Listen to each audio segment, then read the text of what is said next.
the campus of the boarding school where my husband teaches. So I was always going to write a boarding school novel at some point. And over time, certain ideas started kind of sticking to that central idea. The idea of mystery, the idea of someone looking back on their past. I was kind of fascinated by the true crime wave, the obsession that we seem to be in. That started sticking to the idea of a boarding school novel. So I know that readers are very often looking for sort of that one story of the one thing that I saw, and suddenly I had this idea. And the truth is, I have just long kind of marination phase. The marinating metaphor and the snowball metaphor really don't go together very well, because if you marinate a snowball, it'd be a big mess. So I'm not sure how to reconcile that. But I really, I feel like a lot of authors actually manufacture origin stories because it plays better in interviews and on the road to have some kind of magical origin story, because that's really what readers want to hear. So maybe I should make one up. Hey, listen, but I'm you know what, I'm grateful to hear you be candid about that, because A, I think you're right. And then B, I think that the truth is messy usually when it comes to novels. And I was reading about the origin story for your big breakout book, The Great Believers. I think it's okay to classify it that way, right? Oh yeah, and sure. Nominated for the Pulitzer, like super big book. And with that one, you didn't even set out to write the book that eventually became The Great Believers. You kind of discovered it almost accidentally on the way. So that feels closer to the truth to me than like I was on a city bus and the person next to me, happened to mutter something under her breath, and it was this aha moment, right? Right. Doesn't work. Yeah, no, that's the thing. I have technically it's like I have this origin story for The Great Believers, but it's the origin story of the novel that I thought I was going to write, and then I wrote a different novel. It's the origin story of a little piece of it that got me going, but then things actually went in another direction. I think a lot of times when people look for those stories, it's certainly a natural question, and it's the kind of thing I often want to know about a work of art. But I think there's part of it too, where when people say, what was the spark, what was the idea, part of what they are asking is, tell me that it's real. Like, tell me that there's something either magic or real life or both about this book that makes it, that lets me believe in it even harder. And, I don't think anyone wants the story of, well, it's a work of fiction and I have an overactive imagination and I don't really know where my ideas all come from. It's kind of like dreaming. Where do you get your dreams? I don't know. You had a dream last night, and I go, what was the origins point of that dream? Why did you decide to dream what you dreamed last night? I don't know. Right. Right. Yeah. So I've heard, I think I read this maybe in a blurb or one of the early reviews. This book is kind of like defined, how people have these shorthand ways of trying to make sense of a book or movie. It's this meets that. And somebody said that it's the secret history meets serial. That kind of gets at least close to the mark for me. Yeah. And I'm wondering if that book and that podcast series factored in. Like, is it something that is the secret history a book that you revere? Is serial something that you really got into? Right. I like The Secret History a lot. I tore through it maybe 10, 15 years ago when I first read it. I wouldn't say it's an influence on me. And I like a book with a kind of hothouse set up, a limited cast of characters in a certain place. But, first of all, that's a college novel. It's not a boarding school novel, which, I think some people remember, and then a lot of people don't. They're like, oh yeah, my favorite boarding school novel is The Secret History. No, no, it's not. I'm sorry. You might love it, but it cannot be your favorite boarding school novel when it's not about a boarding school, man. No, I mean, it's my fascination with Campus life comes from living the past 21 years of my life on a campus, rather than from someone else's book. But, I liked it. Serial, yes, I think it's very flawed as a podcast. But the case, the Adnan Syed case, is something that I've followed in great detail, and was particularly interested in the roles of some of these people who, at the time, really didn't think they had relevant information, and it turns out that they did. And I was interested just in that sort of insider outsider role that some people might find themselves in. Certainly that is not the only, that case is one of many cases that has captured my attention and imagination. It wasn't the first, it wasn't the main one. But like everyone else, I got really involved in that case, well beyond the Serial podcast. There's the Undisclosed podcast that Rabia Chaudhry did after the fact, goes much more in depth in a really interesting way and really gets into wrongful conviction and how it happens. There are other cases that I've just done major deep dives in, and then, really wondered what I was doing. And I've always been particularly interested in, for whatever reason, in the sort of the high school setup for certain ones of those. What happens when these are people who are kind of adults, but really not adults? What happens when, the hierarchies that exist in a high school and you believe are really real, and then they have lifelong real repercussions? And how do you feel about those when you're 30 years old, when you're 40 years old? So, yeah. So you're a big fan of true crime? No, not necessarily. So, I mean, who's a fan of crime, right? That doesn't make sense. But I don't approve of it. I don't like it. I have very big issues with true crime as a genre of entertainment.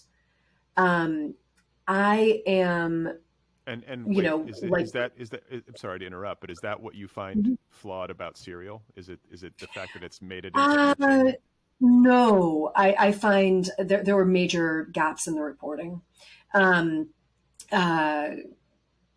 For the sake of telling a good story, and not in a sleazy kind of let's sell out sort of way, but there were some major gaps, and I don't find it necessarily deeply problematic. I just find it flawed.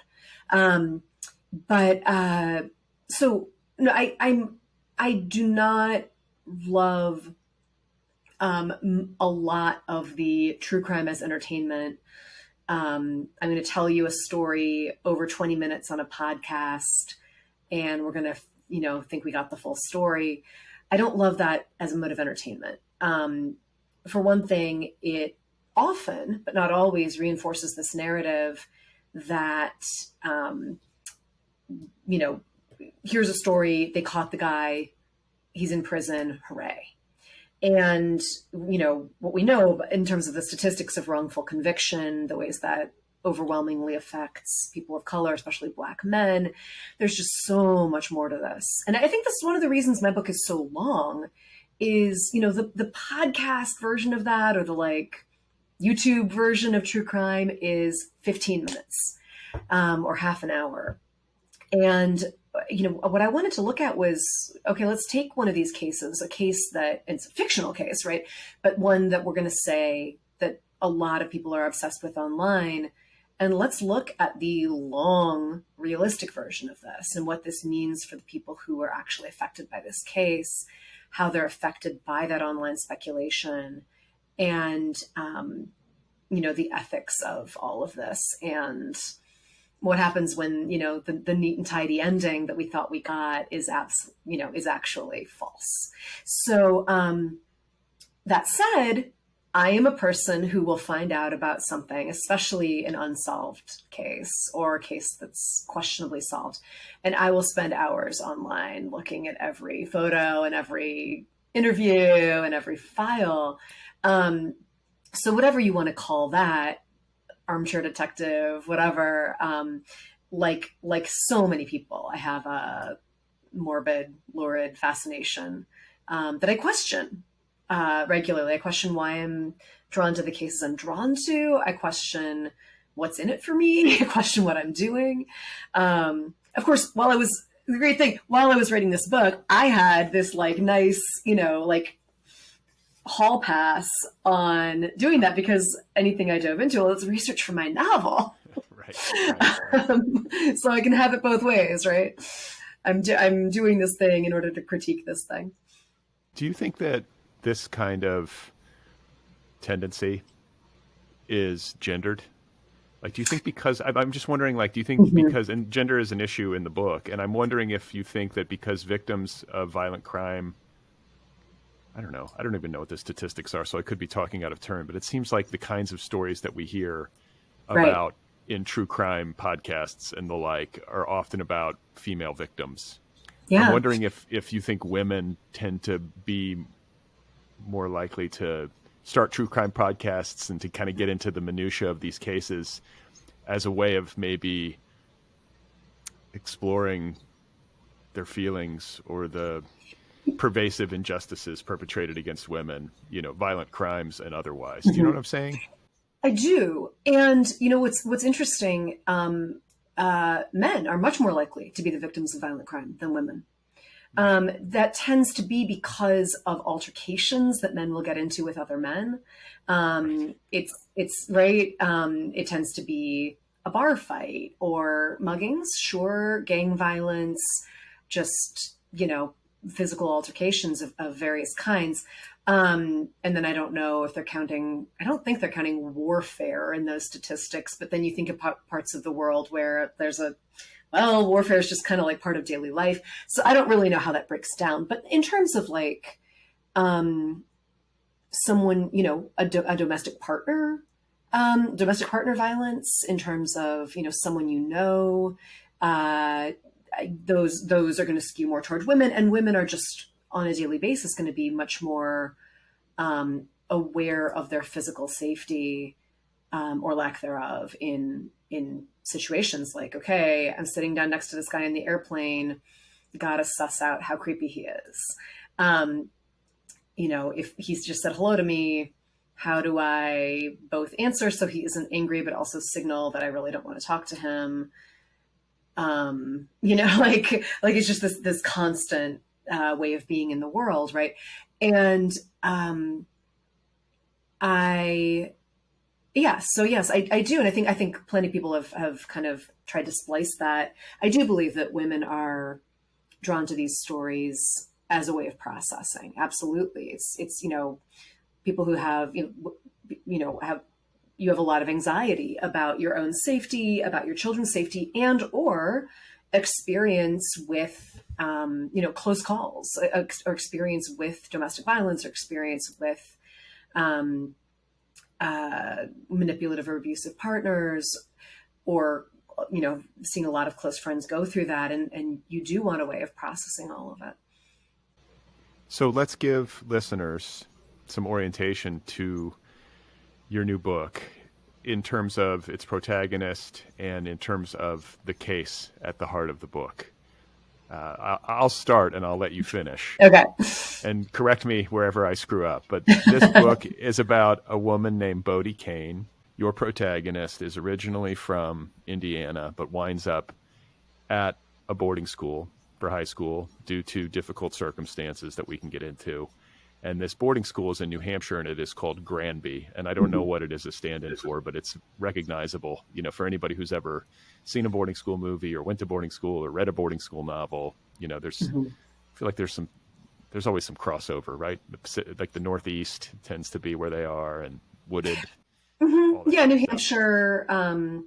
New Hampshire's got a lot of them. It's funny, I spend a lot of time in Vermont, and I could have written about Vermont with more authority, but there are hardly any boarding schools in Vermont. And the ones that are there are like all about milking goats and like, being one with nature. And New Hampshire, for some reason, is where the serious old school boarding schools are. So I was like, all right, guess it's New Hampshire. Okay. So Bodie goes back. We meet her in her adult life. She's a film professor and a podcaster. She has a podcast called Starlet Fever, which is about female film stars of yore, right? Yep. Yeah. And she gets invited to teach like a 2-week, I believe, course on podcasting back at her alma mater, her high school. And she goes back. And that is where the bulk of this novel takes place, or at least a good chunk of it. And then I'm going to hand off to you now so that you can talk about the case and the trauma of the past that she finds herself investigating. Yeah, basically, yes. So her junior year, she was paired as roommates with a girl named Thalia Keith. And they weren't particularly friends. Thalia was very popular on the tennis team, and Bodhi, you know, not an outcast, had her friends, but is sort of a backstage theater tech kid. And then senior year, the following year, they no longer live together. Thalia is found dead after the performance of a musical that she was on stage for and Bodhi was in the sound booth for. She's found dead in the campus pool. She has drowned, but she also has significant physical injuries to her head and neck. So this really looks like a murder. And there was only one other person in the gym building that night that they know of. This man, Omar Evans, he's a Black man in his 20s, and he's the athletic trainer for the school. And he is pretty quickly fingered for the crime based on some rumors and speculations and the fact that he was in the building. And he then has been in prison for over 20 years by the time the novel starts. And when Bodhi goes back, she's teaching these high school students who are all starting their own podcasts. And one of these students wants to look into the 1995 murder of Thalia Keith. And the student feels that the wrong person is in prison. That's not something Bodhi believes at the beginning of the novel.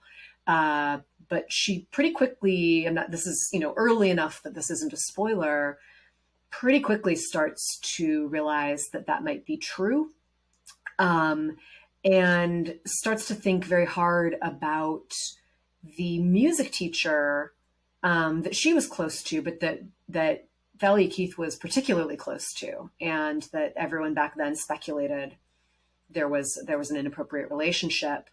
All the students seemed to kind of quote unquote know about this, but no, of course, nobody's reporting it, which was so much what happened in the 90s. If I look at my own high school experience, almost anyone else, Listen, I'm roughly the same age as Bodhi. I graduated high school in 1993. So I am squarely like late Gen X, but still Gen X. Yeah. It's so strange because I have a younger sister who's 4 years younger than I am. And there really was a shift. Yes. Like, it's so weird, but like in musical taste and sensibility, like definitely a shift.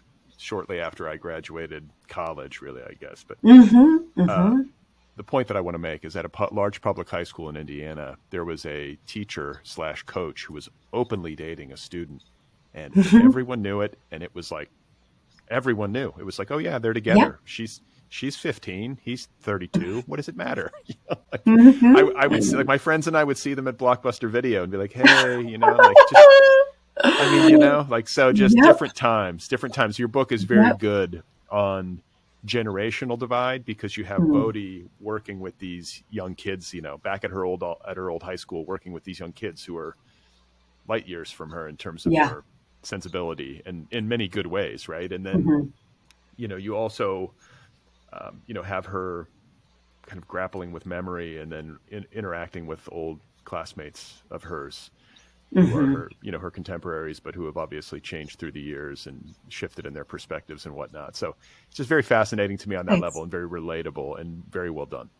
I had fun with that. It was really, it's fun to see how people might change over time. I think that's really the fun. If any of us can claim to have had fun at a high school reunion, that's the fun of it, is that you remember someone a certain way. And then, oh my God, 20 years later, they are really different. And it's maybe some outgrowth of that person. They're still the same person, but absolute jackasses who turned out to be lovely. or people who were really, really struggled at the time, who really got their lives together, or people who seemed to have everything together and just fell apart. And it was fun on the fictional level too. Just, okay, so yeah, like we see this person in formation. What did they form themselves into? Or how did the world form them into a certain life? And then it was really fun, the generation gap, writing about these Zoomers basically that she's teaching. And that's, it's a generation I know well from, sometimes working with undergrads, certainly living on this campus where I live, although I don't really interact with the students that much now that they used to be my babysitters. Now my kids are too big, but now I have a high school freshman. And, so they're, of course, exasperating to, I feel like, there's good reason that Gen X finds these younger people a little bit exasperating, because everyone's exasperating when they're a teenager or in their early 20s. We were exasperating. Everyone's exasperating. But there's also this real progress in the way that they, the things they won't stand for, the way they look at things, the way they question things that, Bodhi and all of us should have questioned back at the time. Yeah, I don't know if I was prepared in my adult life. Like, nobody really tipped me off to how inevitable it is, I think, for human beings, if they reach a certain age, to eventually come up against generational divide and shifting sensibilities and blind spots that you have, just as a function really of the time and maybe the place that you came up in. Yeah. But man, I feel that often, and it's not always pleasant. Sometimes it's great. Other times I'm like, damn, this is uncomfortable, but I think it's probably ultimately natural and healthy. That's the thing. And everyone thinks, when you're 20, whatever, everyone thinks that you are the wave of the future, and it's these old people who don't get it, and this is now the way it's going to be. And nobody, when they're 20, understands that everything that they hold sacred, not everything, but the things that they think are, progressive and now, and this is it, are going to be outdated. And so no matter, this is the thing about, anytime someone that age is maybe a little exasperatingly self-righteous, just like, oh, honey, just wait, wait 20 years until these, your firmly held beliefs are outdated, laughable, old-fashioned. It's going to happen to you. It is going to happen. Listen, I have friends in their 20s who, writer friends. I know a lot of writers, and I have had this conversation. I've been like, hey, it's going to happen to you too. Get ready. Like, wait till you're my age, Yeah. You think you're the wave of the future. You think these issues are solved, and then there's going to be there's going to be people 20 years your junior at some point who are going to be coming at you with stuff that you've never even heard of before, and kind of giving you lessons, and you're going to feel suddenly antiquated and confused. That was it. We really thought in the 90s that we had it solved. We really felt like, okay, we've there are a few kinks to work out still, but we've got sexism, racism, homophobia. We're pretty good. What were we thinking? But it's, but then the things that we hadn't even heard of yet, right? The things that we just didn't even, they weren't even on our radar as issues. It's hard. It's a reason for, because then I'm reminding myself to be patient with someone who's in their 60s, who's going, what now? about things that have popped up, come into, our consciousness in the past 10, 20 years,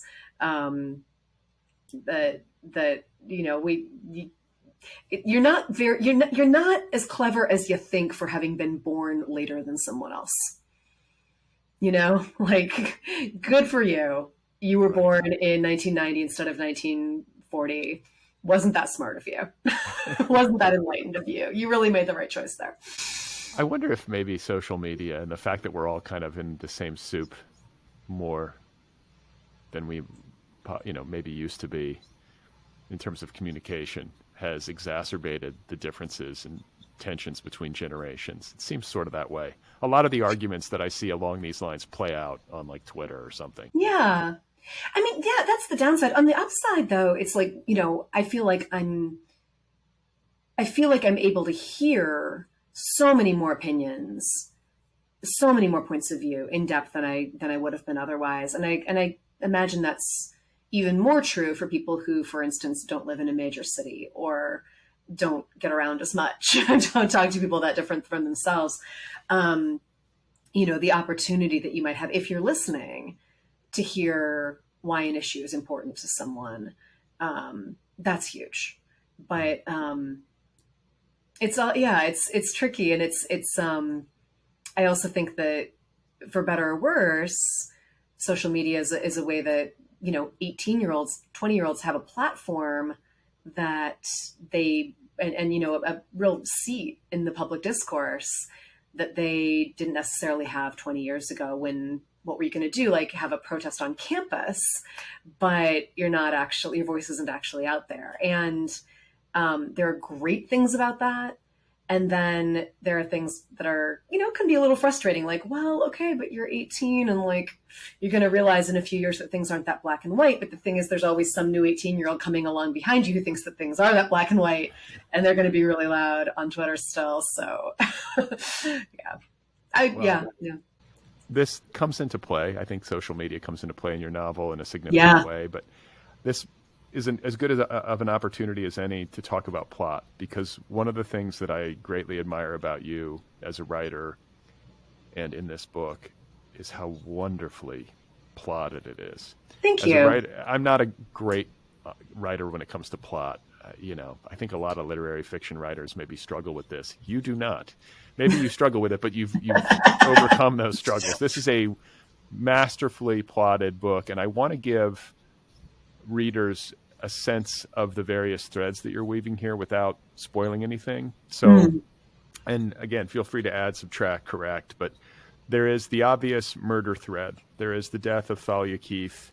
There is Bodhi revisiting her old boarding school for this 2-week teaching gig and kind of re-immersing herself in that case and reinvestigating what happened. There's the plot thread about Bodhi on campus, reconnecting with old friends, interacting with these students, crossing the generational divide, getting their perspective on what happened to Thalia, kind of maybe seeing herself, in comparison to them. When you hang out with people at that age, it invites you to remember yourself at that age. Right, exactly. There is Bodhi and her ex-husband. They share children together, but then there is a subplot in the novel involving a young woman who goes on social media and accuses Bodhi's ex-husband of inappropriate behavior in a relationship that they had prior to, I believe, Bodhi's marriage to him. Right. So it's like one of these things where, like, many, many years after the fact, a woman, she's a performance artist, stages this kind of performance piece where she calls him out. And I think it's like a cancellation type scenario that Bodhi has to navigate in the midst of this stay at Granby boarding school, teaching these students. It all comes to a head, it's in the way of great plotting. It's like, whoa, this is a big couple of weeks for her. And then another thread that is woven through the book, maybe a bit more lightly, but still in a way that as a reader kept me turning pages and wondering what was going to happen, was Bodhi's romantic life. You sort of got the sense as a reader, well, something's going to happen. I didn't know quite what. And that's to your credit, because I think maybe there is some truth to the idea that when a book is really well plotted, there are multiple plots. Right. The main plot, the subplots, and they're all working well, in their own way. And I just want to know how you did it. Is this something that you are just naturally good at? Is this something you've worked at? Are there specific things you've learned through your time in the trenches that helped you get to where you are now? It's a good question. I think it's both. I tend to start with plot. I love plot. I'm easily bored. And so I have I think a very solid sense of when someone else might be bored, and kind of, do everything I can to keep that from happeing. Are you bored right now? Are you? No. No. But, I have a hard time, reading, and it's like, well, you're telling me about, this person's week or day, but why this day? Why this week? Why of all the things in this person's life that you could tell me about, why are you telling me about this? And sometimes there's not a very good answer for that. So I do think, I am just naturally a plotty person. But I've also absolutely made a study of it. Just, everything from, Aristotle's Poetics, it's all in there, however many thousand years ago. He has this kind of dig in there, and I'm misquoting it, but then of course it's translated anyway, where he's like, many is the poet who can write a great line, but few can tell a good story. It's something, but it's kind of more of a sick burn than that. And I remember just circling that and being like, you really, it's like you were, it's like you've been teaching undergrads. Oh my God. He gets into structure. I love talking structure with my students. I teach, mostly either graduate students or just adults, post-grad or on their own. And plot, the craft part of plot is something that does not tend to get talked about nearly enough in writing education. There was a while there where I think it was considered really cheesy to talk about. Like, people felt like they were just, oh no, that's for Danielle Steele. That's not for you guys. It's not for academia. And I think there's been enough pushback where students are actually really desperate to learn about plot because it matters hugely, that more people are talking about architecture, right? Not formula, certainly, but what are the elements of plot? What is momentum? What does that feel like? How do you achieve that? How do you? Momentum? Here's also, many ways, but I'll say, beyond obviously, putting things at stake, asking, always having some ball up in the air, making sure we know what a character wants, or I would say wants, needs, or fears. That is momentum, and counterintuitively slowing down and giving us a character's real interiority is often the fuel for that momentum. I think I see a lot of students who are really afraid to slow down the action, the scene, anything like that, because they think if they do that, they're going to bore us. And certainly if they slowed it down to have someone stare out the window and look at the grass, they would. But slowing down just beat by beat to let us know what someone's thinking, to let us know what's on the line and why, that's gas in your tank. And, did it take you 5 minutes to stop for gas? Yes. But are you going to get a lot farther that way rather than running out of fuel on the side of the road? Also, yes. So I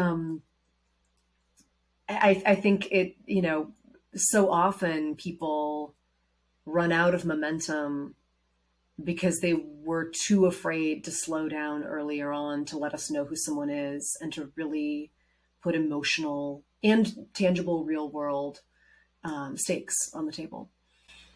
So do you outline? Yes.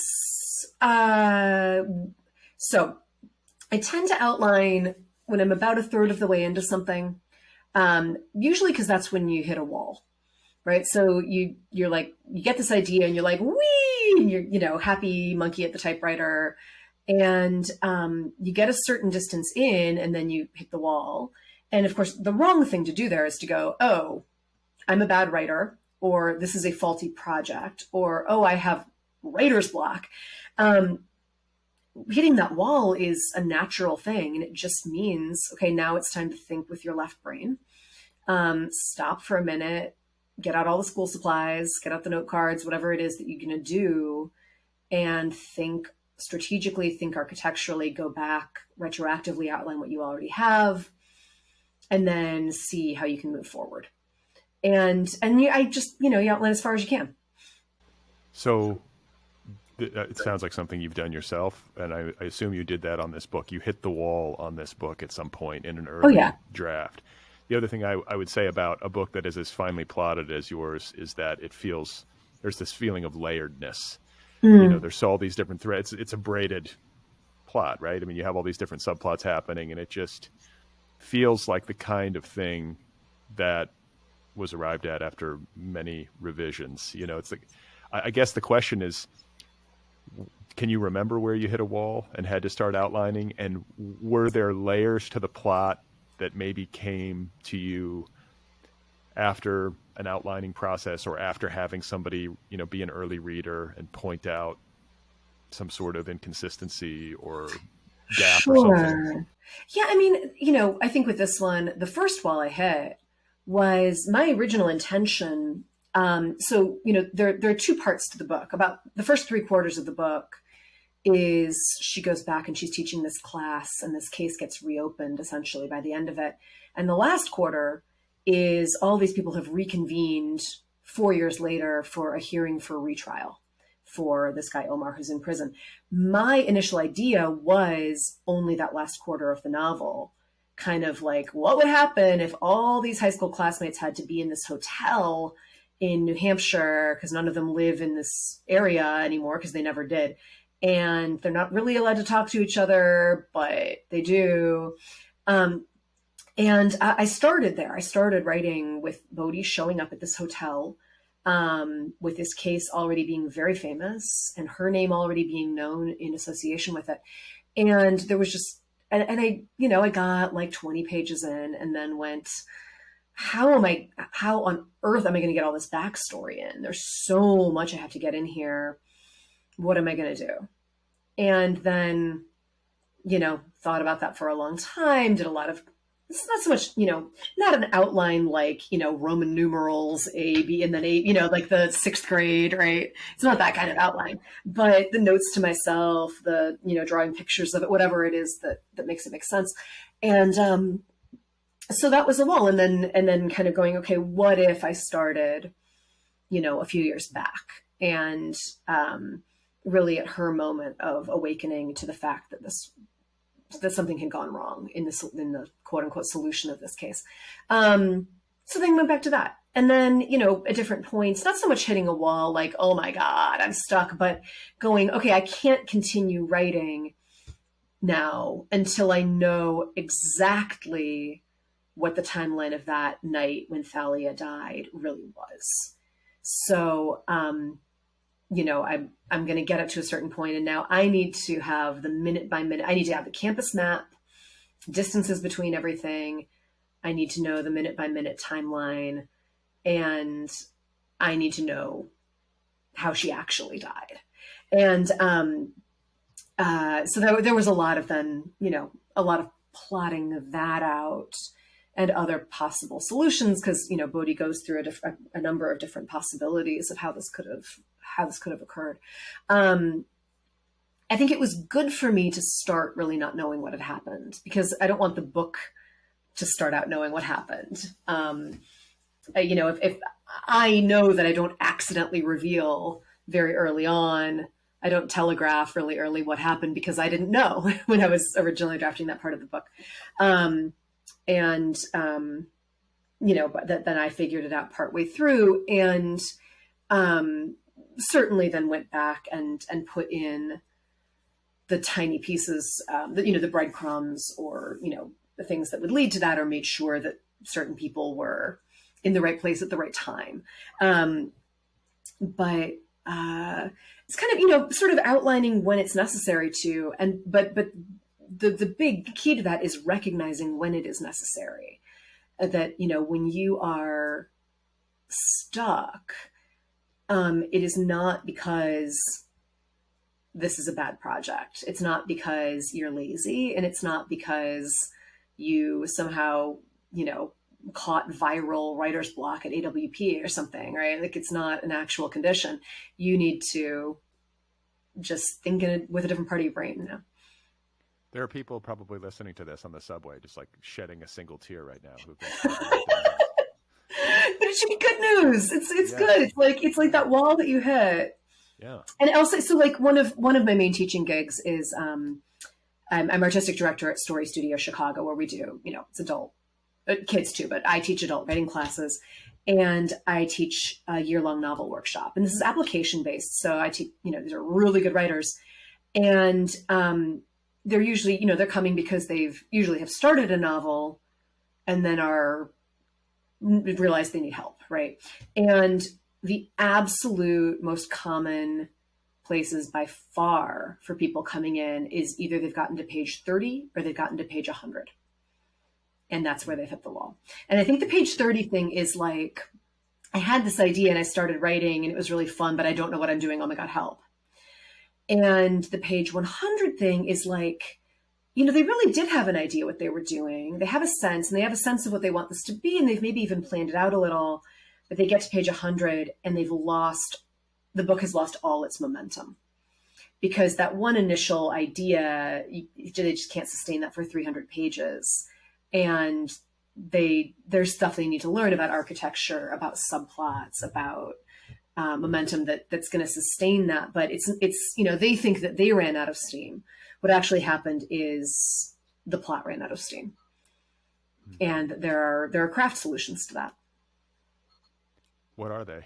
Well, it is. I mean, it's the outlining, right? It's the that making sure that it's kind of Scheherazading the plot. A lot of it, right? Is like going in and going, okay, so here's this one arc. If this problem is being solved, at least momentarily, what else is there to come in? I'm using hand gestures that no one's going to be able to see. My primary mode of communication, but I'm drawing arcs in the air with my fingers here.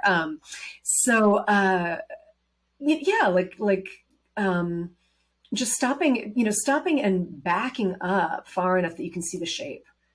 Can you get the aerial view of this thing? Or are you looking at it on your computer in sections 2 inches long, because that's what your computer shows you. And so you're seeing your novel 2 inches at a time when it is a 300-page document. And you're not going to be able to see literally all of a 300-page document at once, but you can draw it. You can put it on note cards. You can do plot arcs. You can do the shapes that make sense to you. You can make lists. You can do scene lists. That's how you can see the whole thing.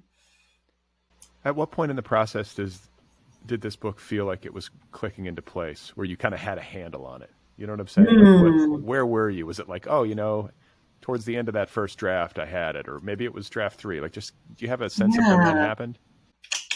I'll say pretty cryptically. There is I'll say it in a way that anyone who's read it will understand. There is a female character who really emerges quite near the end of the book. Someone that Bodhi had known in high school, who kind of shows up at this hotel at the hearing for retrial and tells her story, and really turns out to have a lot of the information that was needed all along.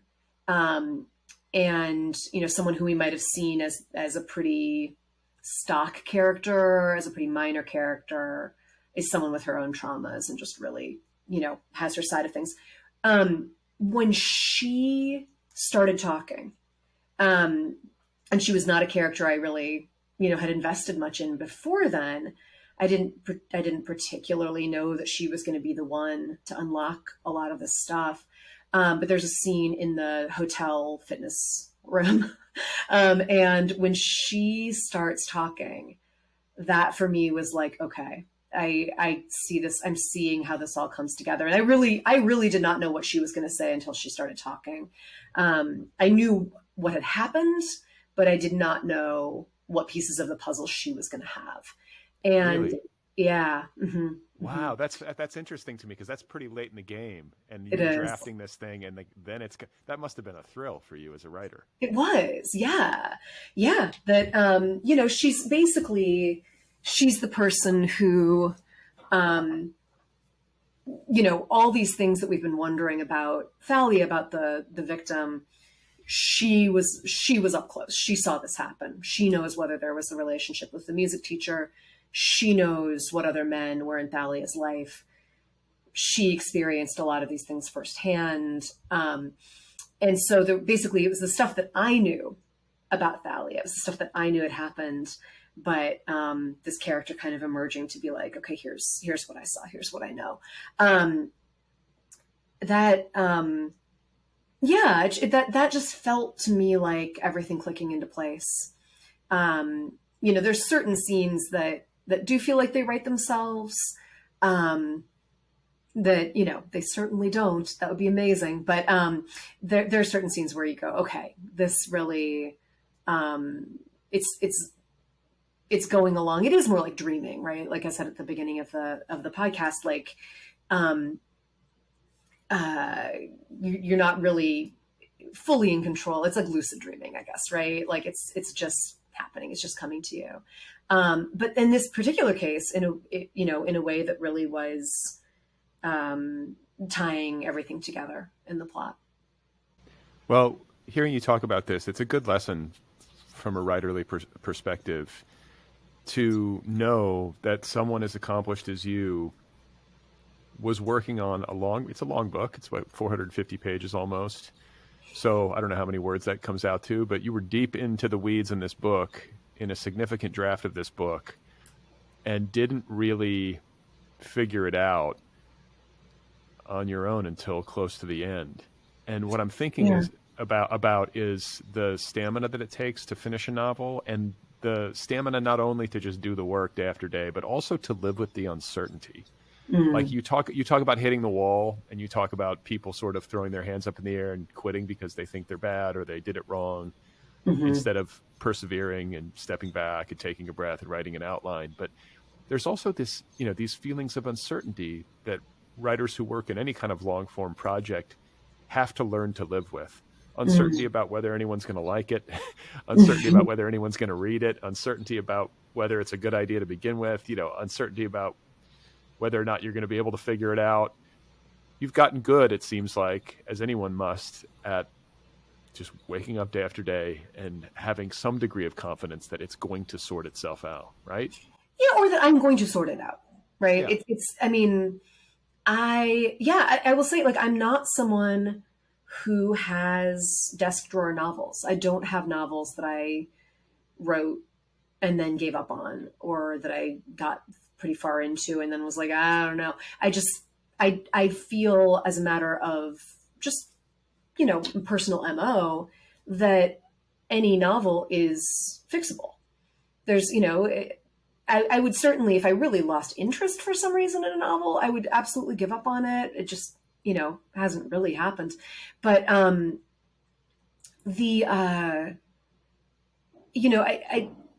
they're all solvable problems. They're all executable. I remember, like, years ago, a student, I do not say derogatory things about my students, except in this case, it was a student who, every time I gave him feedback, he'd send me back a point by point rebuttal.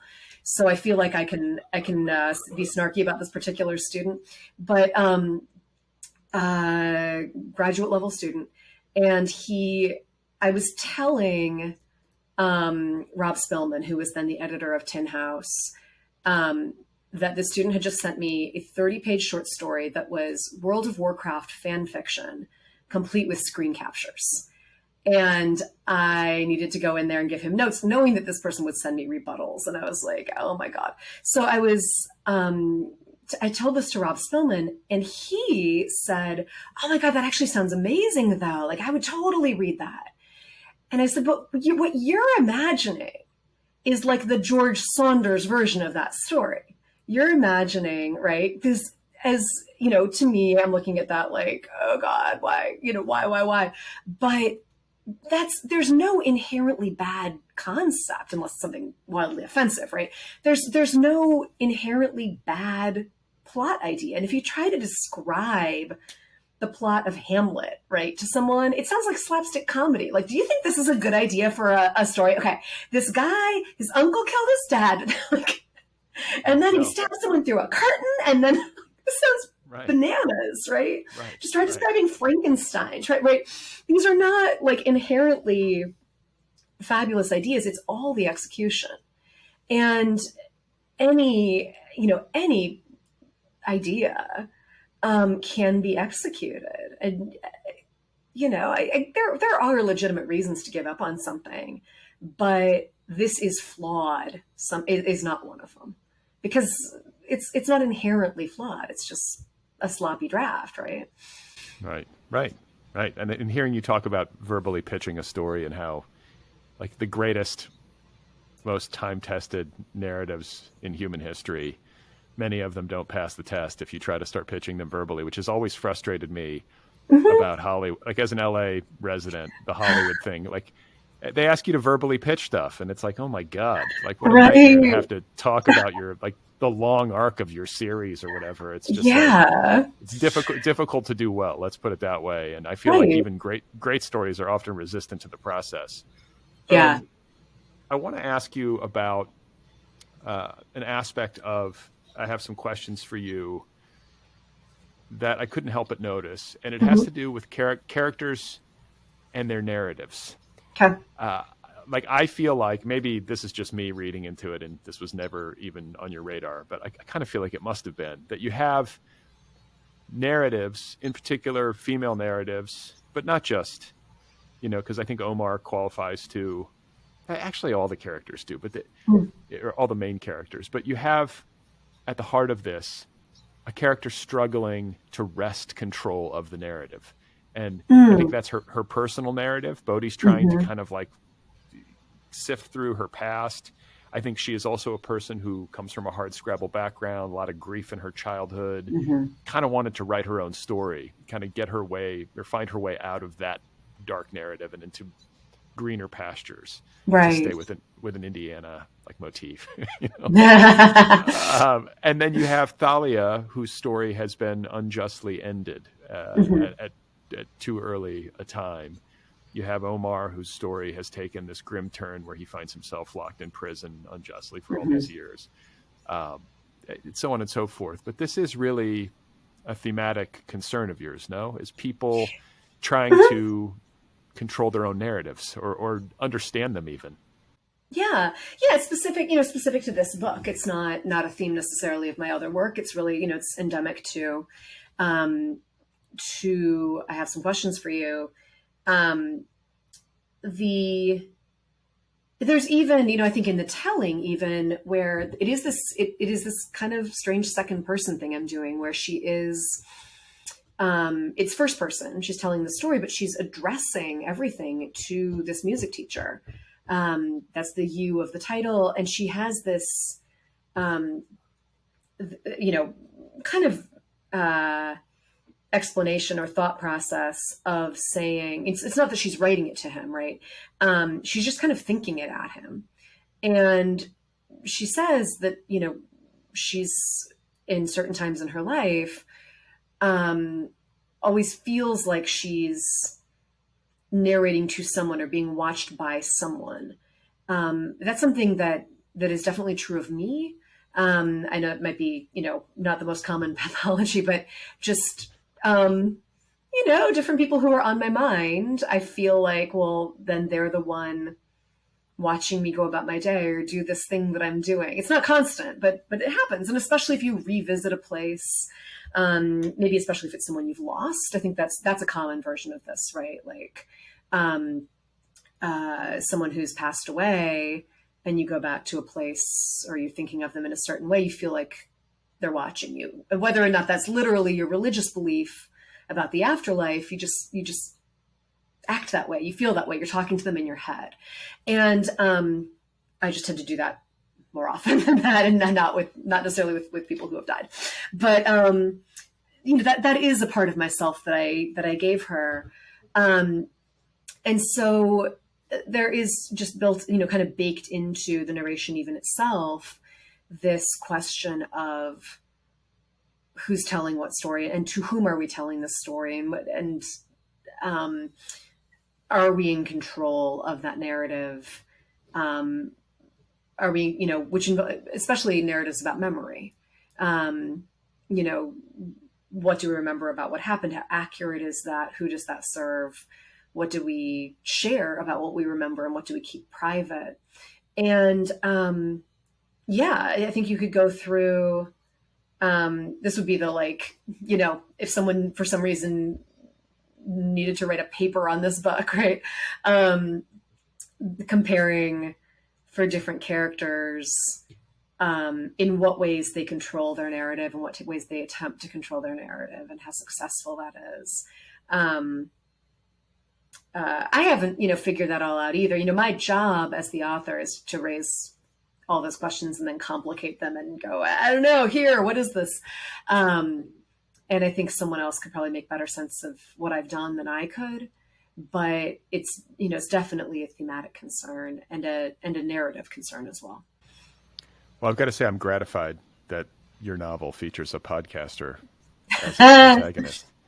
This is, I think, maybe the first novel I've read. Not that there haven't been others, but I think it's the first one I've read where there's a podcaster in the lead role. That's cool. What I've learned, and of course I had this moment of panic of like, oh my God, everyone's doing this. What I've learned is that I think there have been a bunch that tend to be maybe a little bit more mass market mysteries. So kind of a podcaster looking into a cold case who gets in over their head and then they're kidnapped, and then that kind of, I think rollicking, good time, fun, which certainly I hope my book is fun. I hope people find it fun, but it's maybe, it's at least trying to give a more serious ride as well. But yeah, I mean, I've learned, of course, because, as soon as you start to write something or publish something, everyone tells you literally everything else that's out there that's in any way related. And that freaks some people out, especially first-time writers, where they tell people, they're like, oh, I'm writing a book that's, set at a boarding school. And people go, oh, you mean exactly like The Secret History?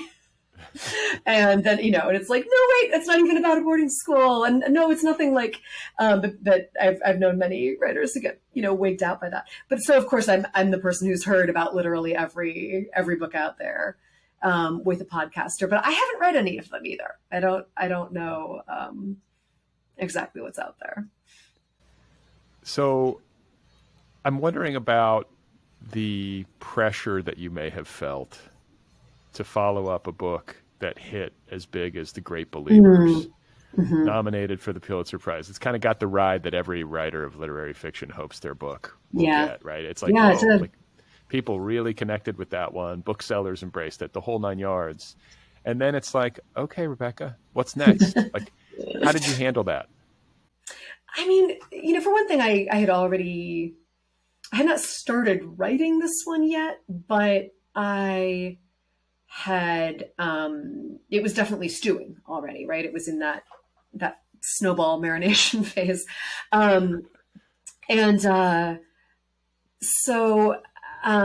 It's not like I went, oh God, okay, this is what happened to The Great Believers. Now what shall my next step be? It was already pretty much decided. And, there was, I think on the one hand, there was definitely some freedom, of going, because I think especially as a woman early on, it was like, well, am I going to be taken seriously? And I wasn't always in reviews. People would pick out kind of the most frivolous aspects of what I was doing, or equate me with my narrator, or, just those ways in which people can be really not taken seriously. And, I think without the ways that The Great Believers was taken seriously, I might have shied away from, okay, it's going to be a podcast or a murder mystery boarding school. Because there, there's a version of the reception for this book that would be, oh, it's a romp, where that's my first 2 books, people couldn't stop calling them romps. It was really frustrating. They were not romps. But like, it's all, it's a lighthearted romp where this young woman returns to her high school days and we get to explore her high school, and I do, like I said, I do hope people think that it's a fun book, but, I think there were elements that I would have been nervous about, not knowing whether I would be taken seriously if I included them, not knowing if they would be, if people would fixate on those as kind of the only things going on. And so that was liberating. It was also, of course, terrifying because, you know, I joked I was going to write Too Great to Believe with the number 2, like as my follow-up, like, just like, I'll give you guys more of this or whatever. Like, there, are you happy? So that, you know, there are people certainly who just probably discovered me through The Great Believers who are going to just be disappointed in whatever I write next if it's not The Great Believers, which it isn't. But that's a lovely place to be. You know, if they like something and they're mad that this isn't it again, I'm fine with that. And they can always reread, or I can give them a lot of other phenomenal fiction and nonfiction about the AIDS epidemic that they should be reading. But, so yeah, equal parts liberating and terrifying. That's basically it. But you got this, and this book feels like it was, correct me if I'm wrong, but this book feels like it was written fairly recently. It has a lot of contemporary flourishes like the pandemic and stuff like that. Mm-hmm. And then, well, that was in editing, but yeah. Okay. But I mean, just like totally my intuition, but I was just like, wow, I feel like Rebecca, when she gets her like hooks into a project, actually can write pretty fast. I do. It's true. I'm not someone who writes every day. I get into kind of, I do a lot of, you know, I'll go to a residency and write for like 2 weeks nonstop. And then I'll, you know, if I'm really into something, I'll keep going. No, I know I really started like typing this book in April of 2019. Like actually composing, actually drafting. And then, you know, was revising copy, you know, you get down into like copy edits, but one little word can change everything. That was through last summer.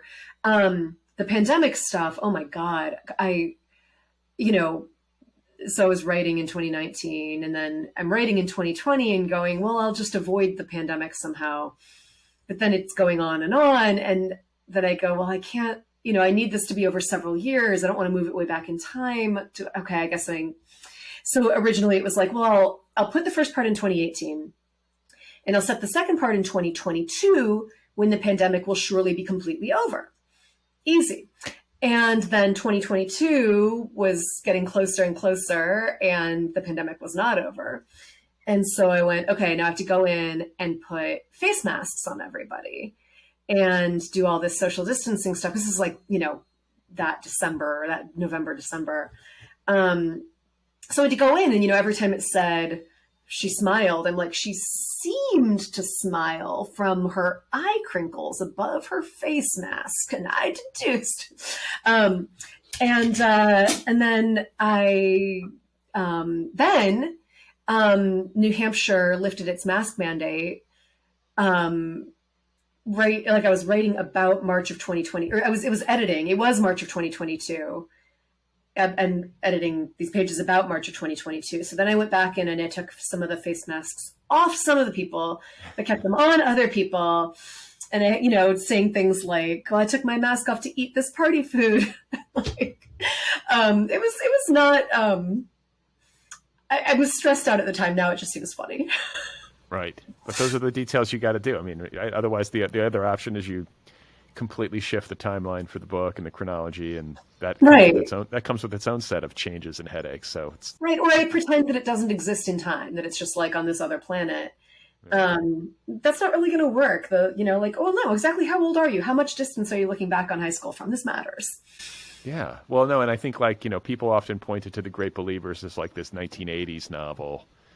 That's not the only way to think of it, but, you know, it's a book that's very much associated with that decade. And then I think people have pointed to this book as like a 90s novel. I don't know, but I feel like I don't think that's the whole story, obviously, but I do feel like that's kind of integral to it. Like that's a lot of the fun of it, really, is the difference between memory and the present day. And I don't know, as a child of the 90s, that part of it I loved. Yeah, you know, it's funny. The last thing as a kid that I wanted to be before I decided in like 8th grade that I wanted to be a writer, the last thing was I wanted to be a historian. And I feel like I found a way to do that, you know, really only my first novel was not in some way historic. And it is funny to think about the 90s being historic. That is kind of hilarious. But in some ways it is. And certain ones of my books and the thing I'm working on next are more significantly like, research heavy historic. But I loved digging back into the details. And I made myself like Spotify playlists that were only music from 1994, because I'm figuring by spring of 1995, these kids are in the woods. They might have like one college radio station. They're really listening to last year's music still. So the music of 1994, Spotify, it was my jam for like 3 years straight. These Are the Days, that factors into this? Yeah.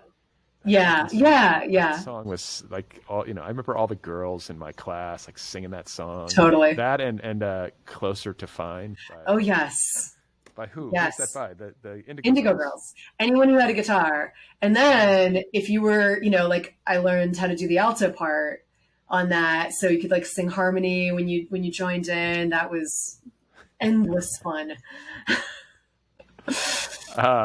So what is it about a boarding school that is so fucking creepy? Maybe it's just no, and I don't mean like that as a critique of like the social or cultural or economic issues. No. I just mean like as a setting, right? Like as soon as you get me on that campus and like your book has such a great eeriness to it. It's haunting.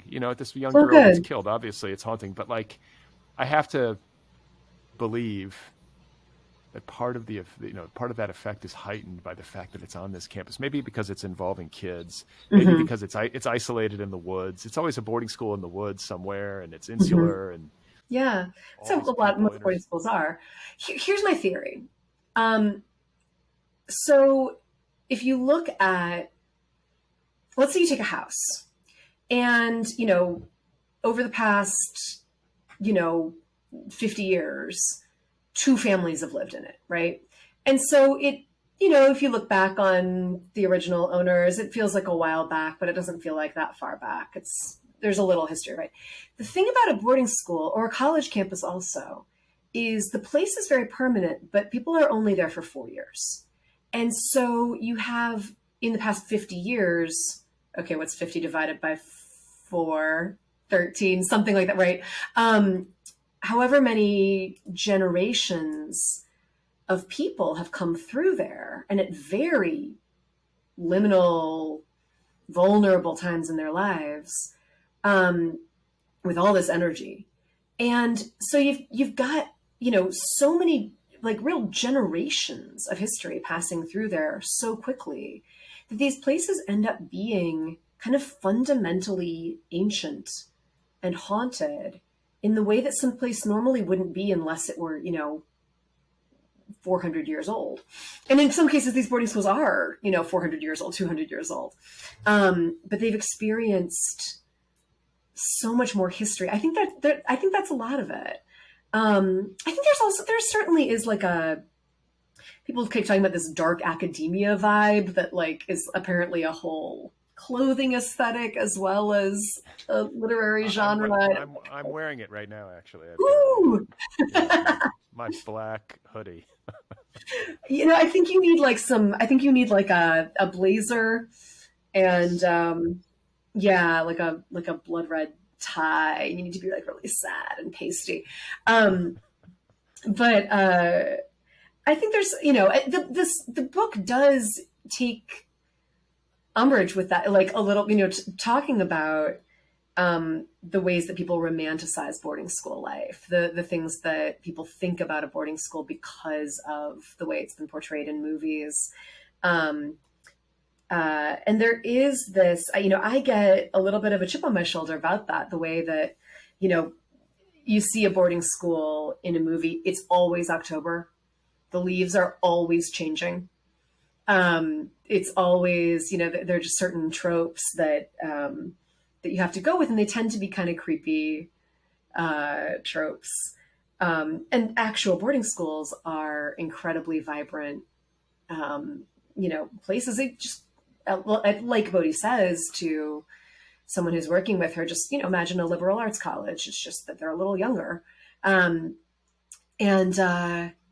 so I don't know. It's it's kind of sort of like I was saying with the true crime. I am having it both ways. Like I am critiquing the tropes and the weirdness of the way people think about it, but I'm also partaking in that. I'm also using it and having a lot of fun with it. So I want to ask you about research, because another thing that this novel does really well is in the section of the book where things get procedural and legal, it's very believable and it feels like you did your homework. And I know I just from kind of poking around in the acknowledgments that you had some help, but I think for people out there who are writerly will appreciate knowing more about how you handled that aspect of the book and making sure that you sort of dotted your I's and crossed your T's and got that stuff right.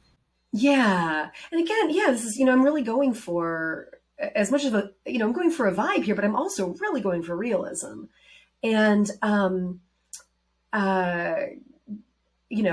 did not want the Perry Mason version of legal proceedings that we so often see, or the Law and Order version, I was so fortunate. Someone hooked me up with an incredible public defender from New Hampshire, because it's very specific to state by state what the laws are, with the way things work. And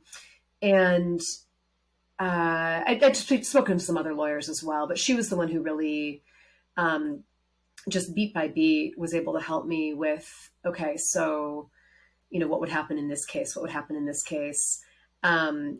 She was also able just to provide details for me, like things about like very real and horrible detail about not always being able to get the defendant food on the day of the trial. That she was talking about a lot of her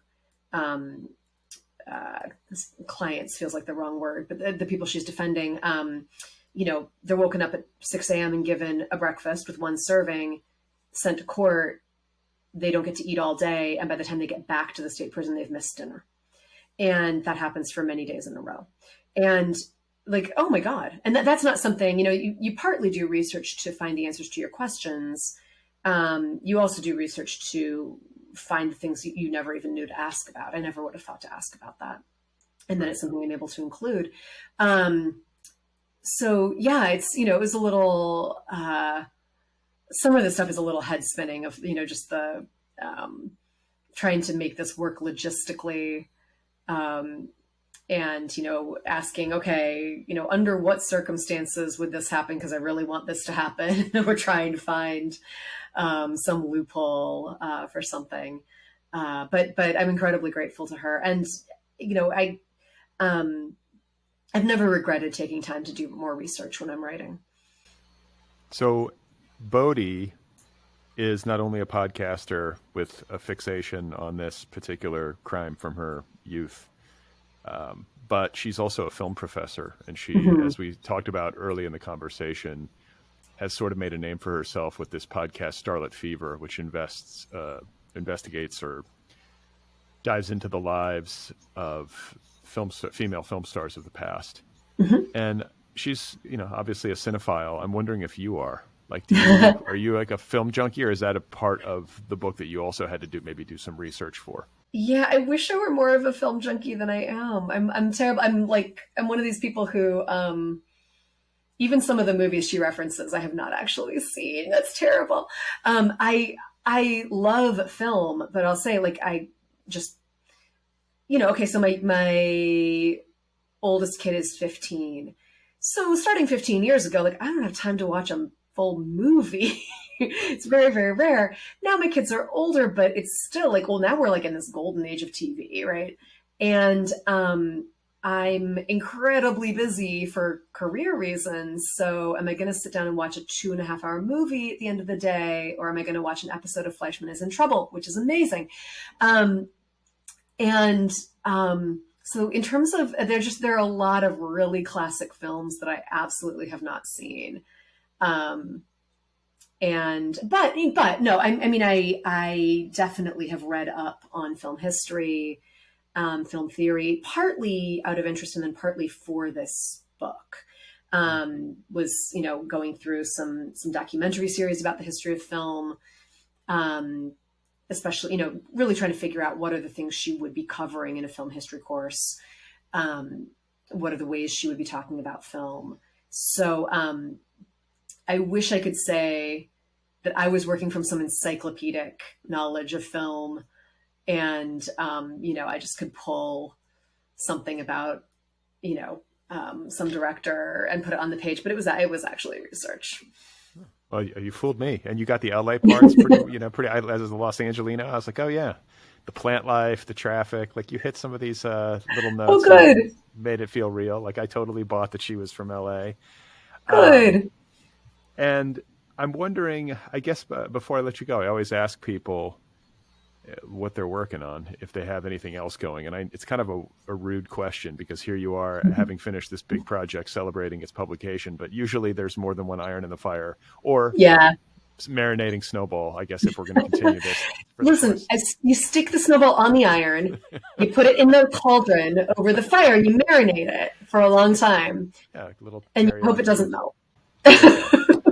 So what's going on? And I guess like before we get to maybe the next book project, I have some questions for you. To me as a reader, it has like limited series written all over it. And it's a perfect project, not only just because it's very easy, it's a greatly finely plotted work, but it's also, as you said, it's got this hothouse quality to it, which makes it easier to adapt, because of budgets and stuff. When there's one or two settings really for the whole thing, that's useful to the money people in Hollywood. I know this. So is there any interest? I got to believe there's interest in that. Mm-hmm. The rights have been snatched up, right? We sold the option this summer. Yeah. And it has some really good backing, and we have an amazing writer / showrunner attached working on it.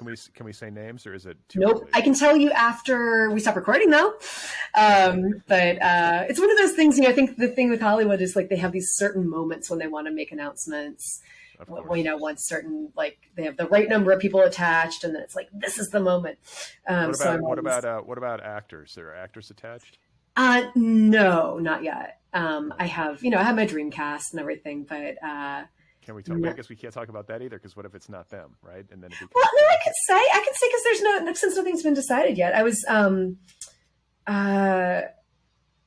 I would love for Bodhi is Lizzie Kaplan, who I was just talking about. I just said I was watching Fleischman is in Trouble. She's the friend in there. She's fantastic, and if not her, here's one of the things I love about her is that we all know exactly what she looked like as a teenager, because she was in Mean Girls, and I think there are other actors in that category too. I love the idea of having someone who we collectively can really easily remember as a teenager. It's the Hollywood is very unpredictable. So I'm just kind of sit there and hope, but you don't believe it till you're eating the popcorn, et cetera, et cetera. Yeah. Smart strategy, wise strategy. Yeah. And then as far as like the next book project, marinating, like anything that you can give us hints about? Right. I can say what I'm saying publicly is this.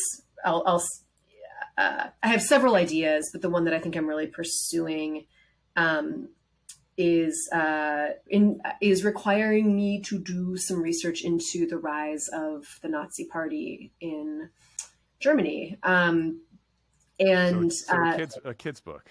Oh yeah, definitely. Really lighthearted. It's a romp. That does not give it away actually at all. It's not about a Nazi, nor is it a Holocaust book. It's something else. But I will say that it is in many ways a book about complicity. And I think the reason that this project for me is the one out of the ideas stewing, it's the one that's really winning out, is I feel like this is a very important moment to be writing about complicity. I think that I have some questions for you is about complicity also, but this is about it in a very different way.